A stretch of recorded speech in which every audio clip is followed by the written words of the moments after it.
Hello Agile enthusiasts, welcome back to our exploration. My name is Nick Filonchik, and now we are diving into the seventh principle of Agile Manifesto.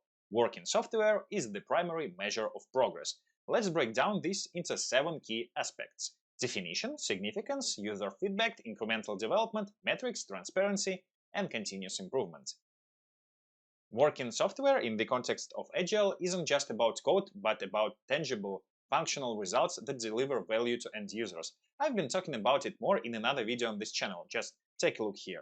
The significance lies in focusing on tangible outcomes over documentation, highlighting Agile's commitment to delivering value at every step. User involvement and feedback are pivotal. Work in software allows for real-world testing and adaptability. Incremental development, breaking down work into small, manageable pieces, aligns seamlessly with the Agile philosophy of delivering value consistently.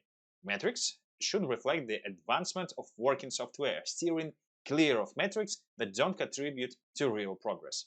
Working software enhances transparency by providing a tangible representation of progress, fostering open communication within the team. Finally, the Agile journey is just a continuous improvement process, with each iteration of working software guiding refinements and advancements. In conclusion, the seventh principle underscores the essence of tangible process, iterative development, and commitment to delivering value through working software. Don't forget to watch a video about the third principle that says how you should deliver working software, and don't forget to subscribe for more Agile discussions, and I'll catch you in the next video.